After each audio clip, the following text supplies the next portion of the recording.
दोस्तों, बहुत जल्द तेलंगाना में चुनाव होने वाले हैं। वहाँ बंगाल का खेला होगा या कर्नाटक का नाटक होगा, ये कोई नहीं जानता। इस प्रश्न पर आज हम जेआईएच के वाइस प्रेसिडेंट मलिक मोतसिम खान साहब से बातचीत करेंगे। मलिक साहब, आपका इस कार्यक्रम में स्वागत है। शुक्रिया। आप सब जानते हैं कि तेलंगाना का गठन जो है वो 2014 में हुआ और उसके बाद से वहाँ पर टीआरएस की सरकार है। 2018 में उसको 47% वोट मिले थे और 88 सीटों पर उसने जीत हासिल की थी। कांग्रेस को केवल 28% वोट मिले और वो 19 सीटें जीत सकी। पिछले दो चुनाव में बीजेपी को 7-7% वोट मिलते रहे हैं, परंतु पिछले दिनों हैदराबाद नगर निगम में कांग्रेस से ज्यादा सीटें हासिल करके बीजेपी ने पूरे देश को चौंका दिया। वहां पर एक बहुत बड़ी ताकत ऑल इंडिया मुस्लिम मजलिस इत्तेहादुल मुस्लिमीन भी है, तो उसका भी जो किला है वो हैदराबाद में है और बीजेपी के आने के बावजूद वो महफूज रहा। तो ये जो है वो ओवरऑल सिचुएशन है और इसमें डिटेल में हम जो है वो मलिक साहब से बात करेंगे। मलिक साहब, सबसे पहले ये बताएं कि तेलंगाना का इलेक्शन कब एक्सपेक्टेड है? तेलंगाना के असेंबली इलेक्शंस 2023 के ख़त्म पर मिड नवंबर में वहाँ के असेंबली इलेक्शंस होने का इम्कान है और होना ज़रूरी है क्योंकि उसका टर्म ख़त्म हो रहा है। आप एक बात ये बताएं कि क्या केसीआर जो है वो अभी तकरीबन 9 साल से वहाँ पर जो है वो सत्ता में हैं, तो क्या इतने लंबे अरसे तक सरकार चलाने के बाद उनके खिलाफ कोई एंटी इनक्यूबेंसी की लहर आपको दिखाई देती है? तेलंगाना में वहाँ जो अब पहली मर्तबा जब टीआरएस जीत कर आई, उसके जीत के आने का वजह बहुत माकूल थी कि तेलंगाना के क़याम की जद्दोजहद में उनका जो रोल था, इसलिए लोगों ने उनके हक़ में वोट दिया। हालांकि तेलंगाना के बनाने में मरकज़ में कांग्रेस की सरकार का भी रोल था, लेकिन नुकसान कांग्रेस का हुआ था और टीआरएस को जीत हासिल हुई। तो टीआरएस ने, केसीआर ने वहाँ ऐसी स्कीम्स को लाने की कोशिश की जो पॉपुलिस्ट स्कीम्स हैं और उस स्कीम्स की वजह से उनका अवाम में और असर बढ़ गया, फार्मर्स में और पेंशनर्स में, बुजुर्गों में, जवानों में। तो दो बातें हो गई, एक तो तेलंगाना के जज्बा और दूसरा उनकी पॉपुलिस्ट स्कीम्स। इसलिए वो पहली बार भी बरसर इख्तियार आए, दोबारा भी बरसर इख्तियार आए।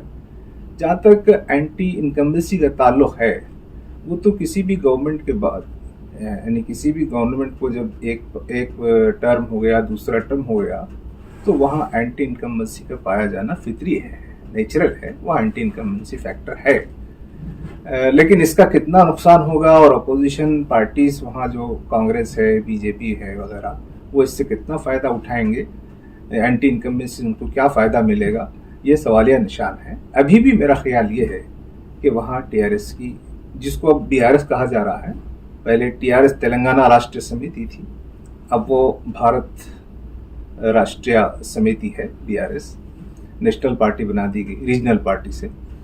तो एंटी इनकम्बेंसी फैक्टर पर भी ये लोग फिर एक बार काबू पा सकते हैं।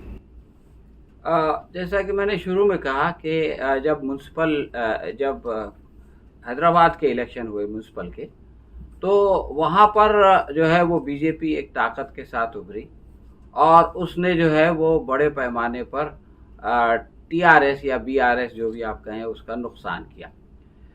अब एक ताज़ा सर्वे फरवरी में आया था, वहाँ की एक बहुत लोकल ऑर्गेनाइजेशन ने किया ग्रास रूट लेवल पे जाके, और उसने ये प्रेडिक्ट किया कि टीआरएस को 88 के बजाय 46 से 48 के बीच में सीटें मिलने की संभावना है। और उसने ये भी कहा कि जो है वो कांग्रेस की सीटें जो है वो बढ़ के 32 से 34 हो सकती हैं। बीजेपी के भी जो है वो 20 से 28 सीट जीतने का इम्कान है, चांसेस है। एमआईएम के बारे में उसने बताया कि वो भी जो है वो अपनी 5-6 सीटें जो है वो इंटैक्ट रखेगी, इसके अलावा बाकी 3 लोग जीतेंगे। तो ये जो सिचुएशन आ रही है जिसमें कि एक त्रिशंकु या एक हैंग असेंबली का प्रेडिक्शन हो रहा है, तो आप इसको किस हद तक रियलिस्टिक समझते हैं और किस हद तक ख्याली समझते हैं?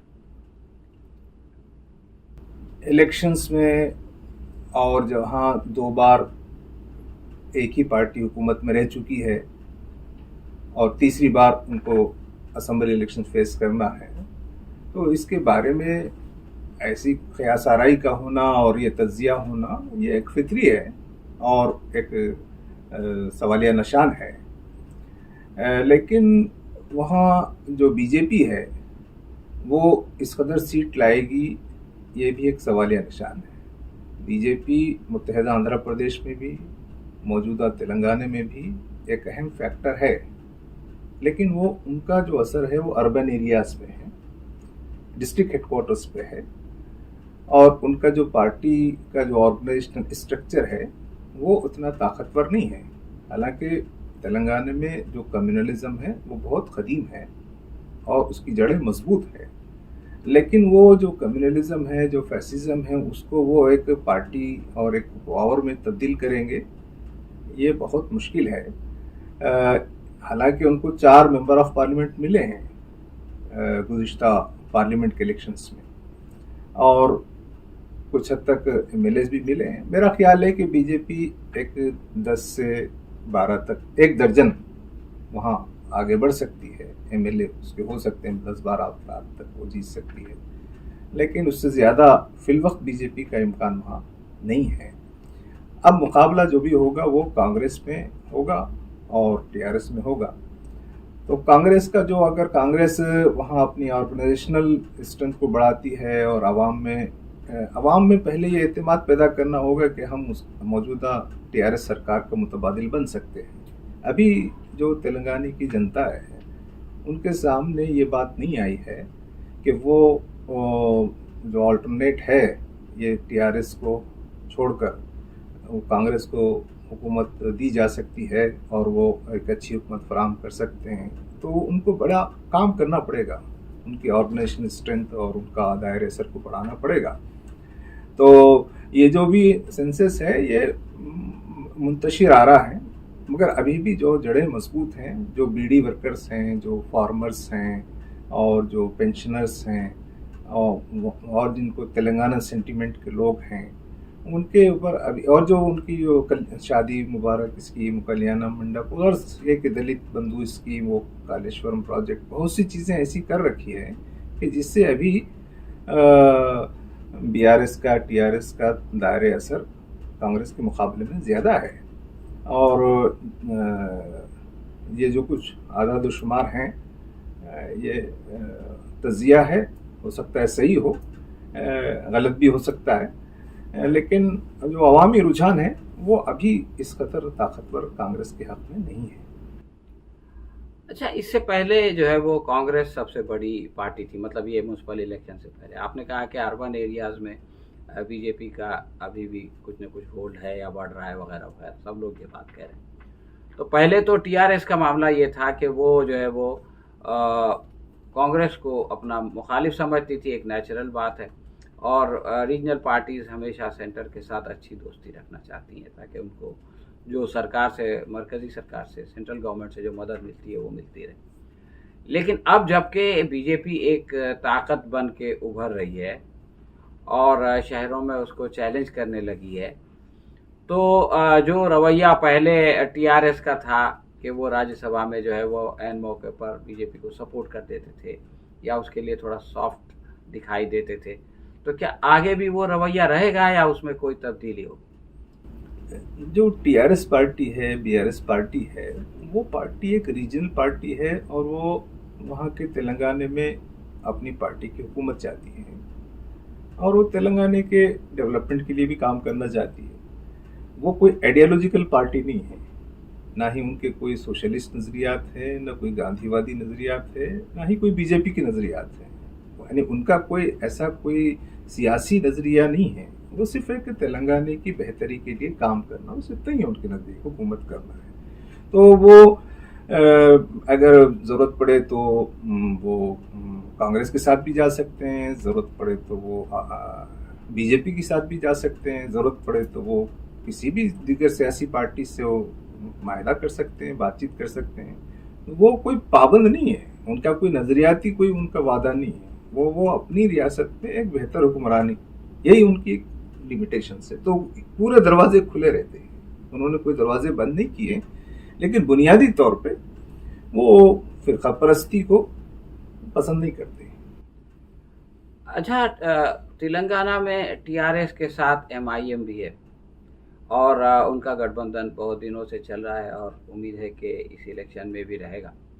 लेकिन अगर हंग असेंबली आ जाती है और जैसा कि आपने कहा कि जो है वो केसीआर किसी के साथ भी जा सकते हैं, उनका कोई आइडियोलॉजिकल इंक्लिनेशन नहीं है, उनको जो है वो अपने स्टेट को जो है वो वेलफेयर स्टेट बनाना है, उसके लिए वो बीजेपी को भी जो है वो अगर ज़रूरत पड़े तो उसका सपोर्ट ले सकते हैं।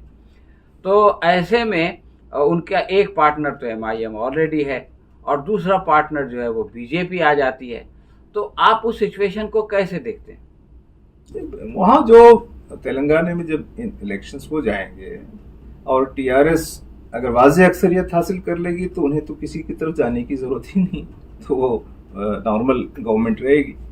लेकिन अगर उन्हें किसी मदद की ज़रूरत होगी तो उनके नज़दीक बीजेपी पहली पसंद नहीं रहेगी। लेकिन सबसे बड़ी अपोजिशन को तो कभी भी कोई साथ नहीं लेता और न सबसे बड़ी अपोजिशन सत्ताधारी के साथ जाती है।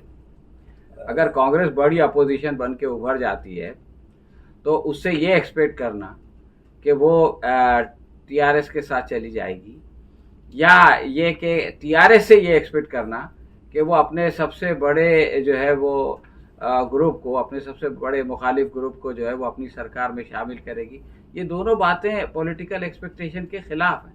हाँ, इसलिए बहुत पेचीदा सूरत हाल होगी। इसलिए अच्छा यही है कि जो भी पार्टी वहाँ पे आ जाए वो अगर वाज़ेह अक्सरियत से आ जाए तो ये अवाम के हक में भी अच्छा है, हमारी नहीं, लेकिन अगर नहीं आती, हम एक कल्पना कर रहे हैं, तो वो वहाँ की जो अवाम असल है ना, यानी तेलंगाना की अवाम का जो रुझान है उसको रिस्पेक्ट करना उस पार्टी की जिम्मेदारी है जी।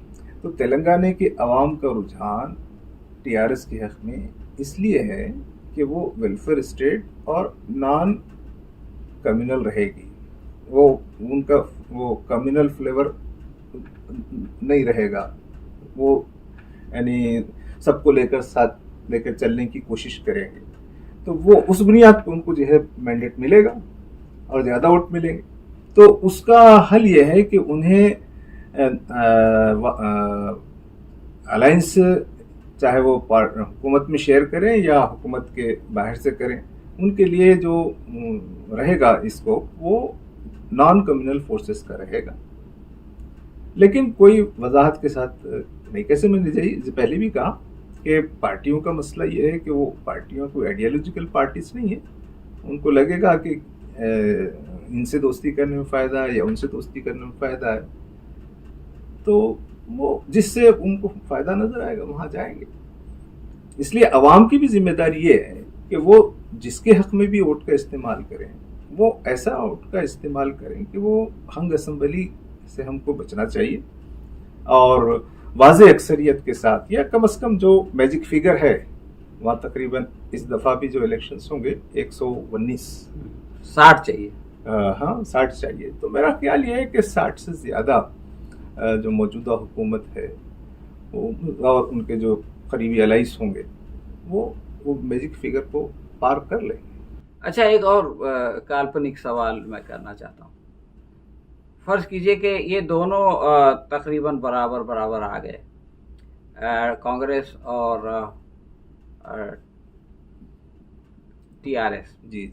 और ये बात जो है वो कर्नाटक में देखी गई कि राहुल गांधी की जो यात्रा थी उसका इम्पैक्ट पड़ा और जिन इलाकों से वो गई उसमें वहाँ पे उनकी 3 गुना सीटें बढ़ गई। राहुल गांधी ने काफ़ी वक्त जो है वो तेलंगाना में भी गुजारा और इस बात के चांसेस हैं कि वहाँ भी कुछ न कुछ उसका असर पड़ेगा। अगर फर्ज करो कि ऐसा हो जाता है, थोड़ा सा एंटी इनक्यूबेंसी आ जाती है, थोड़ा सा भारत जोड़ो यात्रा आ जाता है और ये लोग नज़दीक नज़दीक आ जाते हैं और कांग्रेस अपनी हुकूमत बनाने के लिए एमआईएम को अप्रोच करती है, तो उस सूरत में क्या पॉसिबिलिटीज? मेरा ख्याल में वहाँ जो एमआईएम है, ऑल इंडिया मजलिस इत्तेहाद मुस्लिमीन, उनका जो बेसिक गोल है वो तो यही रहेगा कि वहाँ जो पसमानदा या गरीब, दलित और ख़ास तौर पे मुसलमान, वो इनके हुकूक के लिए वो लड़ते हैं, काम करते हैं और वही वो बताते भी हैं। तो वो कैसे उस वक्त यानी ऐसी गवर्नमेंट को बनाने में मदद कर सकते हैं जो फ़िरका परस्त हो या जिनको दुनिया में तशद्दुद का और वायलेंस और दस्तूर समाज मुखालिफ। तो मेरा ख्याल है कि उस वक्त कोई दोस्ती कुछ कंडीशंस में एमआईएम हो सकता है कि वहाँ की कांग्रेस पार्टी के लिए नहीं, तेलंगाना की बेहतरी के लिए, वहाँ की वो जो कुछ जिनको नाम निहाद सेकुलर कहा जाए वो उनको सेकुलर नहीं मानते हैं, वो तो एक सेकुलर यानी ढकोसला समझते हैं, लेकिन वहाँ के तेलंगाना के अवाम की बेहतरी के लिए वो मजबूरन ऐसा फैसला करेंगे जिससे बीजेपी की हुकूमत बनने में रुकावट हो सके। अच्छा, आखिरी दो सवाल कि ये टीआरएस से बीआरएस बनाने की ज़रूरत क्यों पड़ी केसीआर? खैर ये फैसला तो उन्होंने अपने दाखिली और अपनी खारिजी ज़रूरतों के लिए किया है। वो चाहते हैं कि मुल्क में जो सेकुलर अलायंस बनता है, बनेगा या बनने की कोई उम्मीद मानते हैं, जैसे नीतीश कुमार साहब है, मायावती साहबा है, शरद पवार साहब है, यहाँ आम आदमी पार्टी है, या जो लोग भी ऐसी पार्टियां हैं जो मुतबादिल देना चाहती हैं बीजेपी का, तो उसके लिए उसमें वो अगर बड़ा हिस्सा लेकर आए, एक नेशनल पार्टी के तौर पर उभर के आए, कुछ वो महाराष्ट्र में, कुछ कर्नाटक में और कुछ दीगर रियासतों में, तो वो उनकी हैसियत बढ़ जाएगी। तो वो नेशनल पॉलिटिक्स में अपने रोल को बढ़ाना चाहते हैं। मेरा ख्याल ये है कि वो रीजनल पॉलिटिक्स से नेशनल पॉलिटिक्स, और वहाँ अपनी स्टेट पॉलिटिक्स में उनके पास बहुत जानशीन है, वो अपना स्टेट पॉलिटिक्स को देखेंगे, वहाँ गवर्न करेंगे और ये नेशनल पॉलिटिक्स में हिस्सा लेंगे। उसके लिए उन्होंने अपनी रीजनल पार्टी को एक नेशनल पार्टी में तब्दील करने का फैसला किया है। अच्छा, इससे पहले एनटी रामाराव ने तेलुगु देशम को भारत देशम बनाया और वो एक तजर्बा हो चुका है और उन्हीं खतूत पे ये नया तजर्बा भी होने जा रहा है। तो आप क्या देखते हैं कि इसका अंजाम उससे मिलता जुलता होगा या उससे कुछ अलग होगा? नहीं, मेरा ख्याल ये है कि रीजनल पार्टीज जो भी होती हैं उनका एक वक्त होता है, एक उनकी उम्र होती है। तो अभी यानी इस मौके पर वो भारत राष्ट्रीय समिति बना लें या तेलंगाना राष्ट्रीय समिति बना लें, अब उनके 2 टर्म तो हो चुके हैं और 2 टर्म में के बाद तीसरा टर्म उनके लिए है। तीसरा टर्म उनके लिए तेलंगाना में मुश्किल नहीं है, चैलेंजेस है लेकिन मुश्किल नहीं है।